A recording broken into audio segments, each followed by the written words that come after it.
Hello, so I received many requests about talking the George Floyd riots to the people and what the scriptures might have to say about that. So I'm going to give you a lot of documentations as well as scripture to show what is really going on and what is going to happen later on through the scriptures and how this can actually support the New World Order system, unfortunately. So the first thing is concerning about these riots, and it is really bad. So notice over here by Fox News that there were officers punched, more than 40 people arrested. Some of the reading would include over here that the NYPD told Fox News that multiple officers sustained injuries, including one who was struck in the head with a garbage can and another who was punched in the face. Some protesters spit at officers despite mandates to wear a mask in public and practice social distancing in the city hit hardest by the coronavirus pandemic. Another protester attempted to remove an officer's gun from its holster, a police spokesperson told Fox News. So notice over here that there is just this horrible riot going on, and people who, it is understandable and it is rightful concerning about the wrongful death of George Floyd, but the way they did their protest was definitely not peaceful. It's a bad testimony, actually, to George Floyd's name and his family, who I'm sure are suffering grief concerning this. And all these protests, notice over here, they're burning down police buildings, And this is just a bad testimony that they would even go as so far as to try to grab a gun from the police officer. And not only that, what's really tragic and sad is that there would be these burnings, these riotings, grabbing gun from police officers, but that they would violate concerning rules about social distancing and wearing masks. Now, what is very strange to me is how the news and the liberal world and the liberal government would allow such things like that, where people would violate those rules, but not churchgoers. And we churches with 2 million Christians have been trying to practice following the guidelines. And isn't it sad that the news media, they will try to catch 2 people who caught the coronavirus, for example, if I recall from Mendocino County. Perhaps there was less or more in number, but they would grab small numbers to try to make churches look bad. But then these George Floyd riots, what they would try to do is that these people, they were trying to protest, and there's racism involved, which is true. There's a lot of racism involved with the police officer, how he killed George Floyd. We're not against that. We totally understand that. But what I am definitely against is there's definitely a bias where there are thousands of people involved in violating the guidelines concerning about the virus, but then they would catch a minuscule amount of Christians who caught the virus, who tried to follow the guidelines. Now, I wonder if they're trying to catch people in the protest who not only violated the guidelines, but caught the virus. It makes me wonder about that, if the media is going to post it. So, but that's why these churches over here, it's gotten so bad that there are churches who are trying to disguise themselves like the rioters so that they can have their freedom. And actually, it does work. It actually does work. That shows the incredible leftist bias that is going on in our world. And I really don't like that. I really don't like that. Concerning further about the riots, is that there is the chief involved, and he is actually a black officer in Minneapolis. Now, notice over here that it says the Minneapolis police chief thrust into the spotlight by the George Floyd killing was promoted to his post after another racially charged death that involved an officer. Now, look at this. Racially charged death that involved an officer. The fatal juicing of Justine Rusik Damon, if I pronounce that correctly. Chief Madaria Arredondo, then a 28-year veteran of the force, became the city's first black police chief after his predecessor resigned amid harsh criticism for failing to cut short a vacation and return to Minneapolis after Damon was accidentally killed by Officer Mohammed Noor, in July 2017. Now look at this. Noor is black and Damon was white. Now, what I find is that there is definitely, I mean, if you're going to be very objective and fair, there is definitely a bias going on where if there's a white person killed, then all these protests wouldn't spurt out. But then when a black person gets killed, then there's a huge eruption that blows.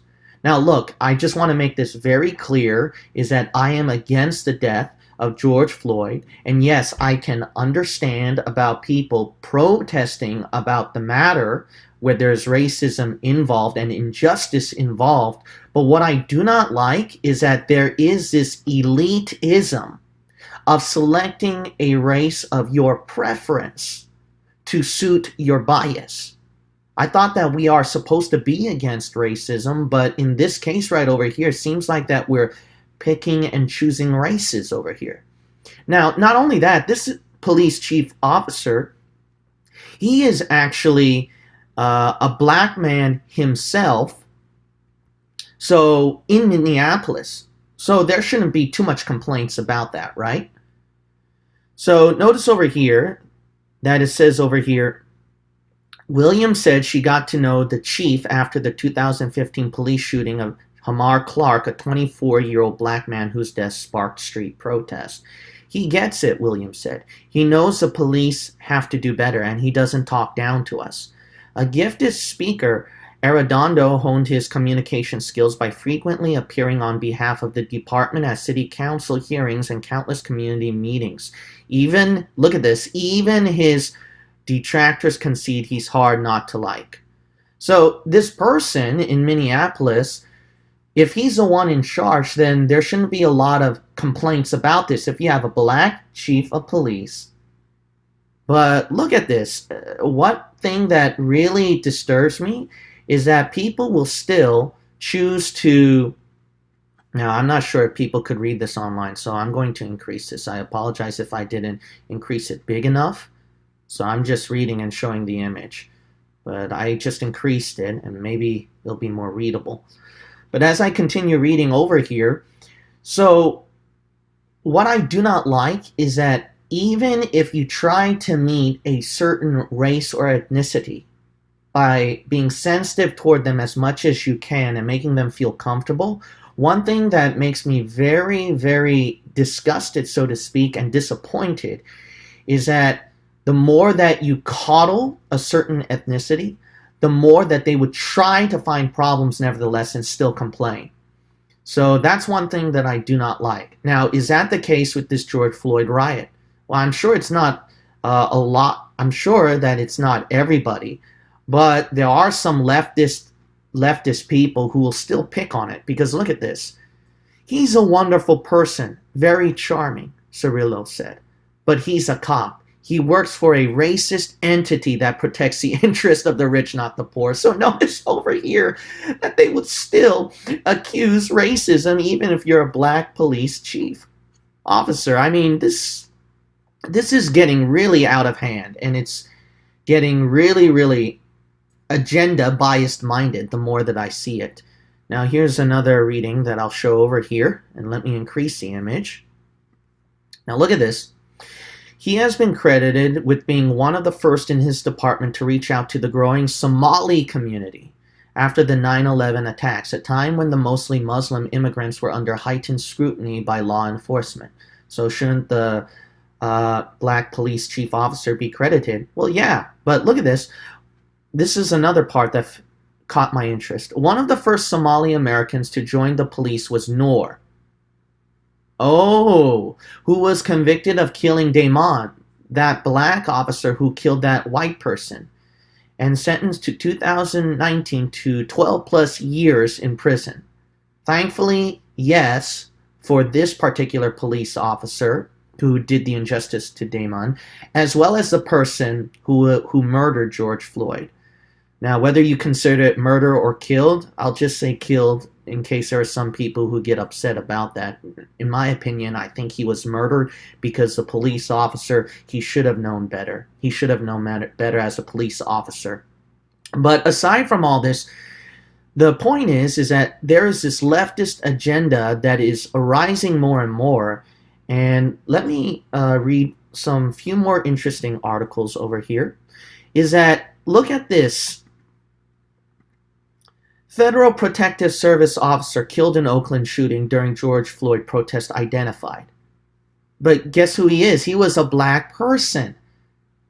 Now, shouldn't there be eruptions about, hey, these protesters? Shouldn't there be a protest against these protesters for killing a black person over here, a black federal law enforcement officer who tried to maintain peace to the public? But no, everyone's trying to side with the protesters over here, which is what I do not like.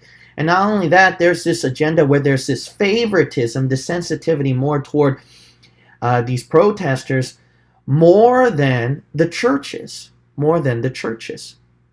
And me, I have to speak out against that because there are a lot of black churches, obviously, who also feel uncomfortable. My fellow black Christian brothers who feel uncomfortable about not maintaining a church service.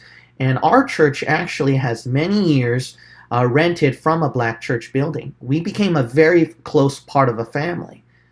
So before some people accuse me of racism, one, I'm a minority, but aside from that one, is that the black church that we rented from, they actually told us that because our member was very, very culturally integrated, where we loved each other, it also convicted their heart where they wanted to be more inclusive of other minorities in their black church, which was an incredible blessing. That's why we can love each other more despite our nationalities as blood-bought brothers and sisters in Christ. But that blood-bought unity is destroyed by the government mandating and separating the brethren. How about that? People don't like it when we're united under Christ, but they prefer it when different nationalities are united under a leftist agenda. Now, this is very interesting here. This is from the Black Community News, and this is by a black preacher here, Pastor Stephen E. Broden, by Black Community News over here, okay?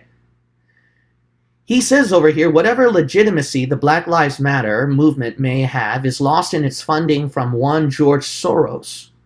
Now, he says over here, Mr. Soros is a major financial source responsible for funding the leftist movement in America. Also over here, groups like Acorn and Occupy Wall Street are a disruptive influence in our culture and seek to divide and transform our society into a Marxist design. Linked to this disruptive scheme in Black Lives Matter through Soros support and funds.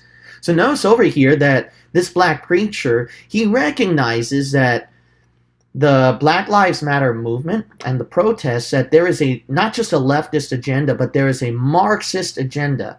As a matter of fact, if you even Wikipedia, which is pretty simple, look up Martin Luther King Jr., he was siding with Marxist and even some communist individuals. Why? Because there's an agenda involved in using the poor, in using black people who have suffered racism. Now look at this. It says over here, there is an example of how the co-optation has played out in recent history that demonstrators, let me increase this a little more in case some people are unable to read it. Maybe one more time, okay. That demonstrates how the left uses black and poor communities to advance their agenda. And he just lists one example. George Wiley, who was an agent of Richard Cloward and Francis Piven, Marxist professors at Columbia University, formed a group called National Welfare Rights Movement in 1969. This leftist organization exploited the poor with a plan to implement a socialistic strategy to overwhelm New York City's welfare system. Cloward and Piven's strategy to orchestrate a crisis is evident in the tactics now employed by the BLM movement. Organizers and leaders of BLM are using the same playbook and strategy of George Wiley to advance their Marxist agenda in the public square today. Let me just continue on reading. Black Lives Matter movement across America. BLM is being aggressively manipulated by the left with funds from Soros in order to force a radical change in how local policing is done in America. Let's keep reading. The evil manipulation of black and poor communities is a common strategy that has been used successfully in the 70s, 80s, and 90s to advance their ultimate goal of fundamentally transforming America. He says over here, first I warn you to ask questions of those who lead the BLM movement. Why are they dismissive of black on black crime? Why aren't they addressing the number one killer of blacks in America, abortion? That is something that black people should think about, especially black believers. And actually, I'm sure George Floyd would be very much against concerning about the violent protests that are going on. Because it is supposed that George Floyd is a saved believer in Christ. Now, I'm just going to take that for granted. If some of you don't believe that, you are entitled to your opinion. And me, I can open up to that possibility. But I'm just going to go by, if there's a person who tells me that he's a saved believer and that he trusted in the shed blood of Christ, for example, I'm not going to interrogate the individual or the visitor in our church. I'm just going to take that person for granted that he is a saved believer and only God and him would know. So that's what I do with the same thing with Floyd. Now, because statements like this would be very controversial, you would think that the black community would be receptive to this black individual, but because it's such a controversial subject to a leftist agenda, they would even say, black news community would say in bold points that they don't, the views expressed are solely of the author, not necessarily shared or endorsed by the black community news. Why? Because it is very, very controversial to a leftist powered agenda. Now, concerning about George Soros, there is something very disturbing about him. George Soros, as we know, that he's an extremely wealthy man, a billionaire, but what does the BLM have to do with George Soros? Notice the title here, George Soros Funds Ferguson Protest, Hopes to Spur Civil Action by Kelly Riddell. Now, I'm going to give you more news sources over here on exactly what Soros does. Continues reading over here. Let me increase the image so that people can read. Mr. Soros' two largest foundations manage almost $3 billion in assets per year, according to their most recent respective tax returns. The Foundation to Promote Open Society managed $2.2 billion in assets in 2011. And his Open Society Institute managed $685.9 million in 2012. Now, whereas a lot of leftist people would say the conservatives, they have so much money, so much backing over here. Well, look at this one. In comparison, David and Charles Koch, the billionaire brothers, whom liberals often call a threat to democracy and worse for their conservative influence, had what? $308 million. That's very, very small compared to Soros. Where do you hear the liberals harping about this? There is no doubt there is so much bias. There is undoubtedly a bias. But let's look at further matters over here about Soros. Soros, there's an article by the HuffPost. Now, notice that all the news sources that I'm reading to you, all the news sources, they're either going to be one from the opposing side. I'm going to read their sources. Or the second thing is going to be standard news sources. Now, some people, they might get upset at me by using mainstream news and calling it fake news, but understand this is that in order for me to convince a first-timer, especially a worldwide audience, not just people who are into conspiracies or familiar with that or who have dug too much into that, you got to realize first-timers don't know a thing. So in order to be more convincing, I have to use their what they consider to be standardized news to them, or what they view to be credible sources. So I hope that people will understand that. But notice in Bloomberg Politics, what does Soros call the Trump administration? It says over here that he gave a speech at the World Economic Forum's annual meeting, and Soros declared the Trump phenomenon will disappear in 2020. He calls the presidency a danger to the world. Wow, it seems a little bit darker over here of an agenda. Soros said his goal is to reestablish a functioning two-party system in the United States. Makes people wonder if there is an agenda involved where they want to wipe out the Trump presidency so that they can set up their own sort of kingdom, so to speak. And what does the Antichrist demand? The Antichrist, he demands that kind of power. He demands that kind of system that has to be set up where it has to be a socialist type of government. So anything that is a threat to the socialist type of government in the New World Order system has to be wiped out. Could there be darker, powerful forces involved that want that? Clearly, with Soros' statement, but let's keep reading here. Clearly, I consider the Trump administration a danger to the world, Soros said at a World Economic Forum event, but I regard it as a purely temporary phenomenon that will disappear in 2020. Kind of scary. Why is he able to predict that? Does he have powerful connections? Does he have strong predictions of how the people would react? He even says here, or even sooner. Well, thankfully that did not happen.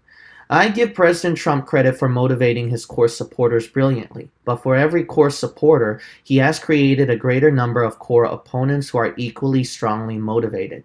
That is why I expect a Democratic landslide. Now, what he says here, 2018, turned out to be wrong, Soros. Praise the Lord. I bet you he got even more upset after that, which makes you wonder, especially this year, how many people are taking advantage about the virus and the Floyd riots to really push away Trump and to make the people very angry against him. It makes you really, really wonder about that.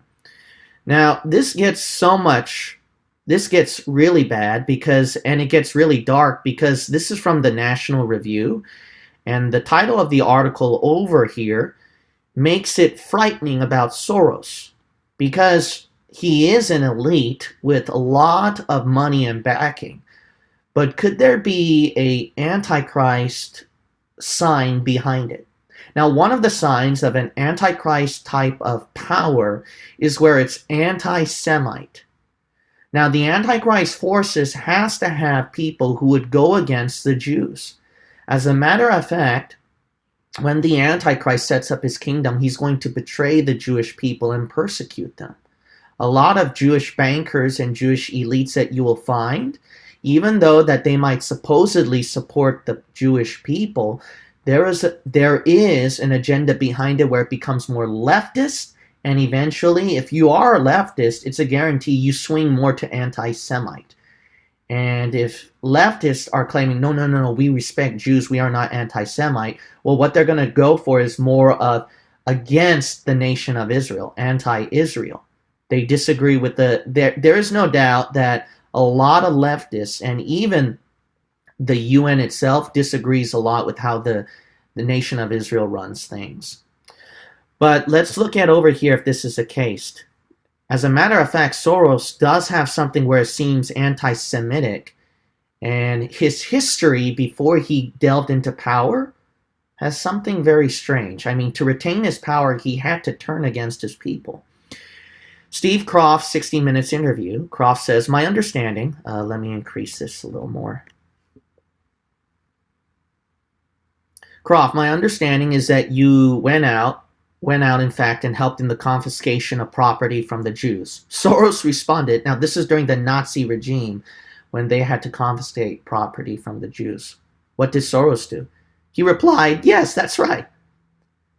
Croft, I mean, that sounds like an experience that would send lots of people to the psychiatric couch for many, many years. Was it difficult? Soros, not at all. Maybe as a child you don't see the connection, but it created no problem at all. No feeling of guilt, no. Croft says, for example, that I'm Jewish, and here I am watching these people go. I could just as easily be these, I should be there, none of that. Now, look how Soros responded. Well, of course I could be on the other side, or I could be the one from whom the thing is being taken away. So Croft is trying to convince him that this should disturb you. And then Soros is like, no. So then he words it in a way where Soros would relent. But look how Soros responds. Even though he relents, he explains why he is immune. But there was no sense I shouldn't be there because that was, well, actually in a funny way, it's just like in the markets that if I weren't there, of course I wasn't doing it, but somebody else would be taking it away anyhow. And it was whether I was there or not, I was only a spectator. The property was being taken away. So I had no role in taking away that property. So I had no sense of guilt. So Soros, he tries to butt his way around it by saying the reason why that I would be immune to that is because I wasn't actually involved. I wasn't directly involved because his family was the one. His parents were, well, actually not his parents, but the people that he was close to. I'm not too sure about the information, but if you actually read the article that I sent, it'll become more specific. But the point is that he was more as a witness that was involved in the confiscation of a certain individual's property. Whereas there was a person that he's very close to that was more involved in the actual taking away. But it doesn't change the fact that he was involved. But what makes it more disturbing is that did young George Soros help with taking inventory of property seized from Jews? His father autobiography says yes. And then the National Review, they'll just put this a little bit of statement. But Soros himself says no, aside from that initial answer in the 16 Minutes interview. Now, that's not really helpful because it shows over here that Soros's background over here, that there is something, if not completely anti-Semite, that he was definitely involved. And there is something over here that he was immune. But it is very plain when you see how much he supports the leftist agenda. Supporting that leftist agenda is very, very clear and very, very plain by his support. Now, I'm going to show you some more images. In fact, this is so bad where there is clearly a huge, huge bias that's supporting the leftist agenda in our government, in our media, and around the world. They're trying to turn the public against that. That the only thing you can retreat to is online, where you can convince the public. But now they're trying to aim for online, to control online. Look at over here by the Huffington Post over here. George Soros accuses Facebook of plotting to get Trump reelected. Now, are you kidding me? This is a leftist news source, okay? Now, are you kidding me? As a matter of fact, a lot of people are complaining the social media are silencing the right-wing people, conservatives, and Christian believers, say believers. Now let's keep reading over here. Same article. Soros, he mentions over here, Facebook will work together to re-elect Trump, and Trump will protect Facebook so that this situation, spreading disinformation. See that those leftists accusing us for fake news, misinformation, cannot be changed, Soros added. It makes me very concerned about the outcome for 2020. He offered no specific evidence. Yeah, no kidding. But leftists are joining Soros on this. See, there is no doubt leftist powers, not just leftist powerful people, but even leftist politicians. House Speaker Nancy Pelosi, Democrat, last week called Facebook shameful for being accomplices for misleading the American people with money from God knows where. Why? Because she's trying to accuse that Facebook actually was supporting Trump. But this is totally the opposite when Trump spoke out against Facebook and Zuckerberg complained about Trump. So I really, really doubt that. And I'll read those a little bit more later on. But look at this. Is there an agenda where they're going to wipe out Trump? Clearly. But let's make it even more plain by looking at current events. Because of Trump's tweet, what he mentioned about the Floyd riots, the violence going on, notice over here that Los Angeles Times commentary, a nation rages over the death of George Floyd. As Trump tweets, so he gets that controversy, he goes down, the article says, if you read that. Biden leads, but Biden is sorry. You can go ahead and read that article. But not just the riots, concerning the virus too. See, they're trying to push it away. Look at over here. Joe Biden sees surge in healthcare industry fundraising as Trump slumps in polls. Why? Over coronavirus response. This is by CNBC. Look at this over here. Throughout the 2020 election cycle, people in the healthcare field have given over $3.8 million in donations to former Vice President Joe Biden's campaign and the outside groups that are supporting him. Now look at so much money and so much investment and power that's supporting the leftist agenda. This gets even worse when Hollywood is also involved. Now look what Taylor Swift, right here. Taylor Swift vows to defeat Donald Trump over threats to shoot George Floyd protesters. We will vote you out, singer says. And not only that, she has a larger tweet following than Trump. See, they're really trying to pounce. They're really trying to pound anything that's right wing.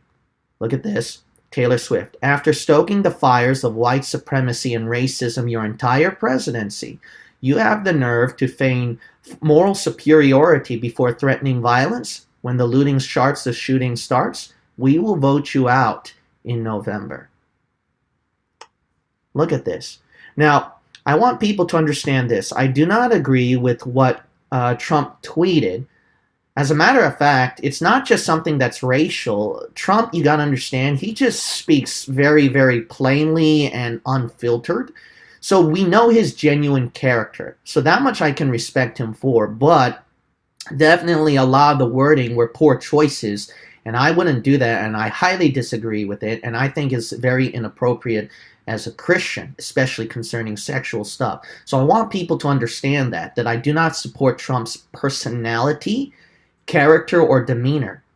But what disturbs me is that what I am in support of, people that go by the Bible as much as possible. Now, Trump, I know that there are some dark forces that can be pointed out behind it, a lot of sinful things that you can point out with Trump's presidency. But there is no doubt that a lot of the actionary measures he took would support what Christians condone concerning about the nation of Israel, on how much he's trying to point out elitists and globalists in the lower tier, even though he wouldn't expose the higher tier that consciously or unconsciously he's involved with.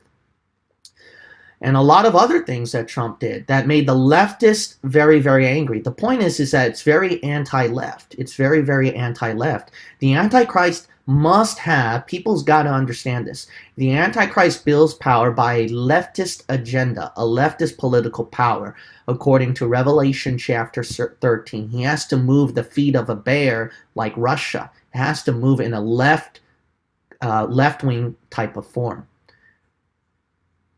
Now, another thing over here is that Trump, he took actions against the social media executive power, if I'm not mistaken. And if I'm mistaken, the point is that he took really actionary measure against the social media, who a lot of people have been complaining, and whistleblowers have been complaining, they've been silencing the truth. So look at this. This is pretty good. The choices that Twitter makes to suppress and ban editorial decisions and those moments Twitter creases to be a public platform and editor with a viewpoint. And I think we can say that about others, whether you look at Google or Facebook and perhaps others. One egregious example is when they try to silence, so this is actually, they were translating from closed captions, and this is by C-SPAN. So excuse some of the mistakes that you might find. Silence views by selectively applying a fact check. What they choose to fact check and what they choose to ignore or promote is nothing more than a political activism group. Now, that much we can agree. You can disagree a lot of things concerning Trump, but this statement we can definitely agree with, which is why I'm pointing out the good points that Trump is doing here, not his bad areas. And I've obviously pointed out his bad areas in other videos, so I'm not going to expound on that. Just people online can be very critical, nitpicky people. So if you want me to just continue on with the statement rather than trying to explain myself away, then have some grace, people, please. But anyways, let me keep reading. And what they choose to ignore or promote is nothing more than a political activism group or political activism, and it's inappropriate. You look at what has happened and where they are going and coming from. This is a threat to freedom itself. Imagine if your phone company is silenced and social media have more power and more reach than any company in the United States. More than your newspapers by far. More reach than a lot of your traditional forms of communication. I'm signing executive order to protect and uphold the free speech rights of the American. Bam. And that's why Mark Zuckerberg, he complained about that. But look at Winklevoss' statement over here. The guy who was involved for making Facebook. So he acknowledges about Zuckerberg. Let me try to read this. Fact-checking makes you a publisher. Selectively fact-checking. That's what Trump was pointing out. They were selectively, quote-unquote, fact-checking. See, that's what the social media does. The social media, they claim that this is fact-checking. You notice Google online, fact-checking, fact-checking, and then that actually duns away a lot of what truthers are trying to speak out. Now, there is misinformation out there, and it is false information, but when you do selectively fact-checking, see, that is political bias. That is controlling information. That's the point. Over here, selectively fact-checking makes you a biased publisher. Platforms that engage in this behavior are not neutral and should not be shielded from having to take responsibility for the content on their platform. You can't have it both ways. How about that? How about that? Now, I do want to give you some scriptures. Why is all of this happening? This agenda to push and using Floyd riots where the Antichrist leftist government can take over. It's to take, like that black preacher pointed out, he was way ahead, and he's a black preacher. He pointed out is to take advantage of the poor.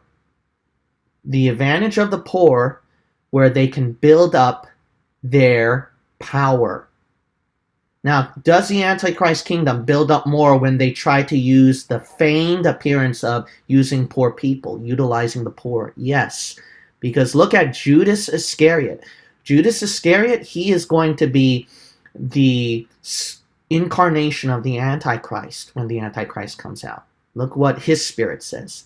This is the spirit of the Antichrist. The spirit of the Antichrist is to use the poor. Look, then saith one of his disciples, Judas Iscariot, Simon's son, which should betray him. That's John chapter 12, verse 4. 5, why was not this ointment sold for 300 pence and given to the poor? How about that? A lot of poor black people got to understand this. Okay, we sympathize, we empathize with your condition. The poor people are poor and they're suffering discrimination, prejudice, and there's a lot of elitism involved where the black poor people are suffering. Okay, but this is what Christians got to think.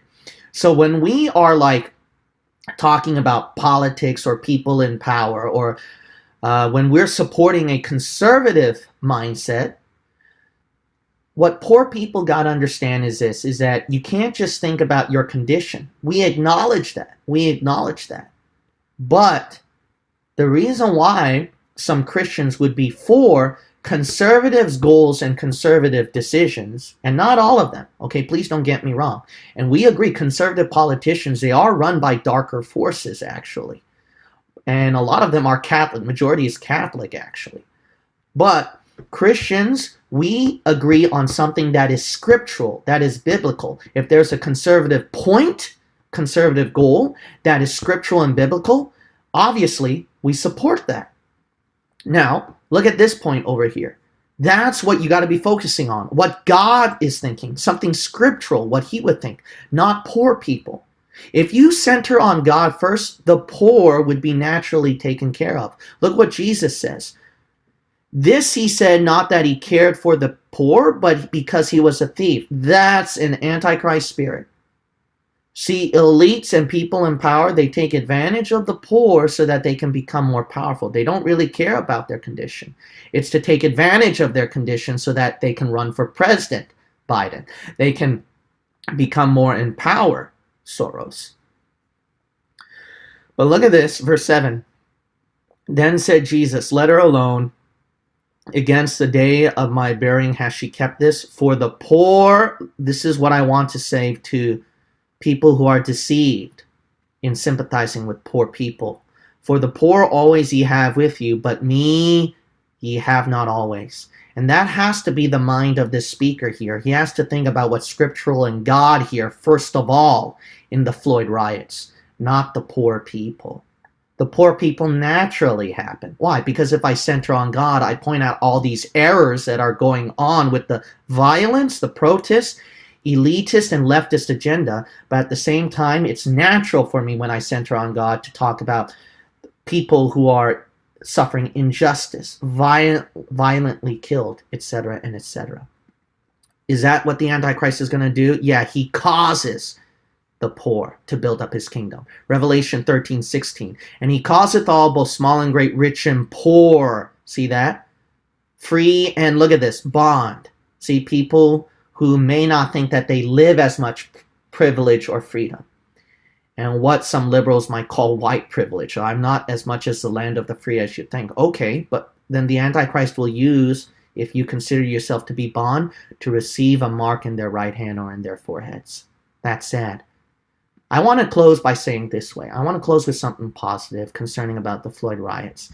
I'm going to, like I mentioned before, and I'm not going to explain it again or defend myself, but George Floyd left a gospel legacy in Houston, the article says. So I'm going to take it for granted that he's a saved believer.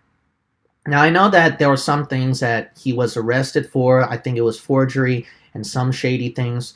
But aside from all that, the point that I want to focus on is a saved brother in Christ. Saved believers can commit sins too, you know, or even forgery. But let's take it for granted that he's a saved believer. I do know this. Right now, Floyd, up in heaven, if we take it for granted he's a saved believer, he would not want you. He would not want you to support this leftist agenda, to support violence. What he'd want you to do is take advantage of this, of his death, where not only you can talk about the suffering of your nationality, why don't we talk about the suffering of churches, of Christians and believers? Why don't they speak out about that? I know Floyd, he would want you to be in heaven after watching this video. And I hope somebody, after watching this video, rather than getting upset, they would think, study, and eventually they can get saved. Matthew chapter 5, you know what Jesus realized? Jesus realized, here's the good news. The Antichrist, he is going to utilize the poor to build his kingdom. But when Jesus sets up his kingdom of heaven on earth, after conquering the Antichrist kingdom, you know who are the people who will enter? The poor. The poor. Perhaps many people who have been deceived, many of the poor who have been deceived by this leftist agenda, they might open their eyes when they see the Antichrist take over and realize that he was actually using them. Matthew chapter 5, verse 3. Blessed are the poor in spirit. Why? For theirs is the kingdom of heaven. That's what Jesus said about the millennium. I pray that somebody who is watching this will take that and that they will get saved in the Lord Jesus Christ. Please watch the video, the final video that is posted after this.